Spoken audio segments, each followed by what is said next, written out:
free CNA practice test, updated 2025. Question 1. An ombudsman is someone who provides medical care to residents, advocates for the rights of residents in long-term care, manages the facility's budget, inspects the kitchen for safety. An ombudsman is an official advocate who helps resolve complaints and protect resident rights. Question 2. What is the normal range for an adult's oral temperature? 96.6 to 98.6 F, 97.6 to 99.6 F, 98.6 to 100.6 F, 95.0 to 97.0 F. The average oral temperature is 98.6 degrees Fahrenheit, with a normal range typically between 97.6 degrees Fahrenheit and 99.6 degrees Fahrenheit. Question 3. What is the first step in performing any procedure on a resident? Gather supplies. Identify the resident. Wash your hands. Explain the procedure. Hand hygiene is always the first step to prevent infection before touching a resident or equipment.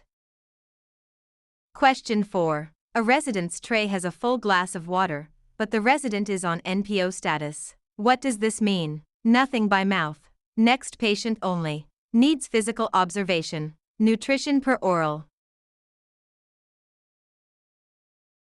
NPO stands for nil per os, meaning nothing by mouth. No food or water should be given.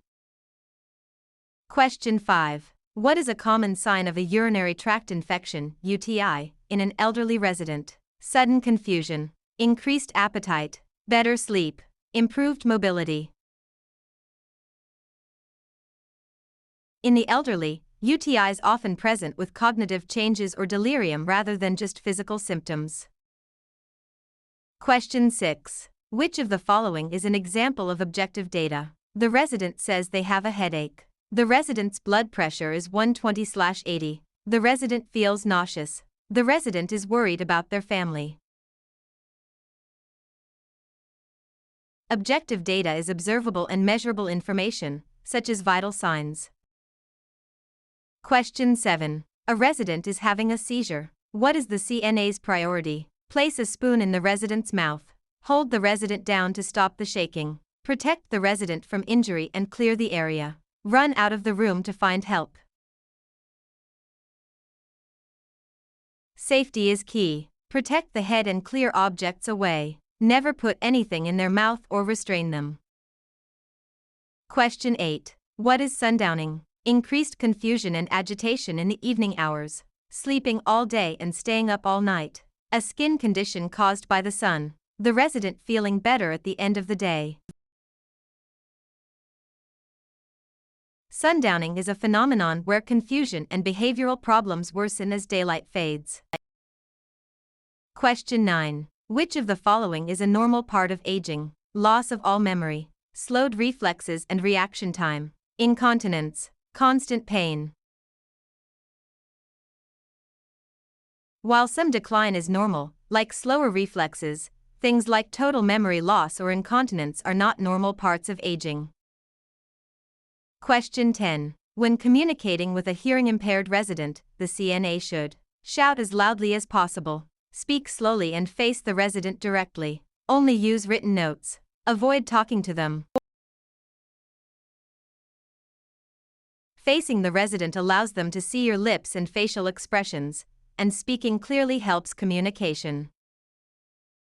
Question 11. When measuring a resident's blood pressure, the first sound heard is the diastolic pressure, pulse pressure, systolic pressure, mean pressure.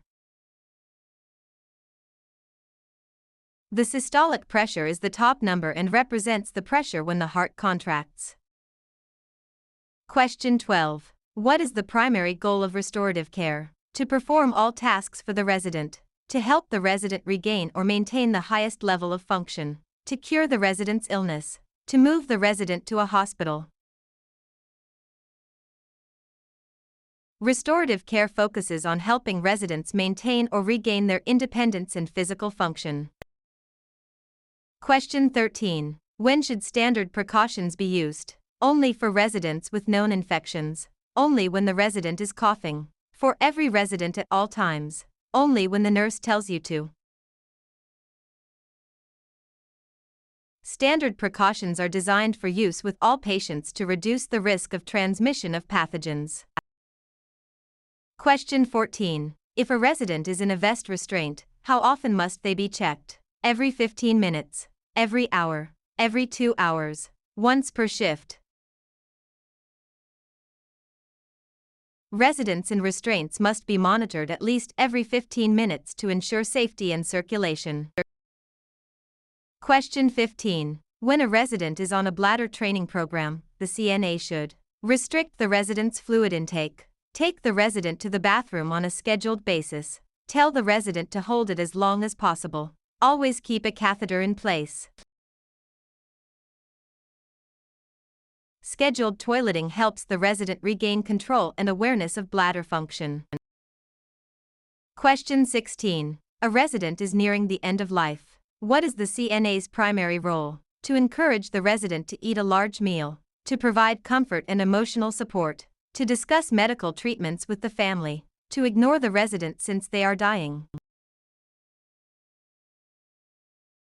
Palliative care focuses on comfort, dignity, and support for both the resident and their family.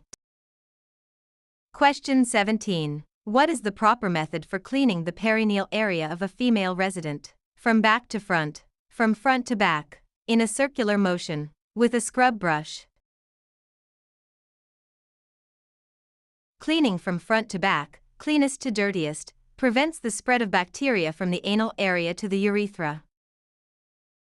Question 18. A resident with Alzheimer's disease is wandering the halls. What should the CNA do? Lock the resident in their room. Tell the resident they are being naughty. Gently redirect the resident to a safe area or activity. Tie the resident to a chair. Redirection is a safe and effective technique for managing wandering behavior in dementia patients. Question 19. Which of the following is a sign of dehydration? Clear, pale yellow urine. Moist skin. Dark, concentrated urine. Increased appetite.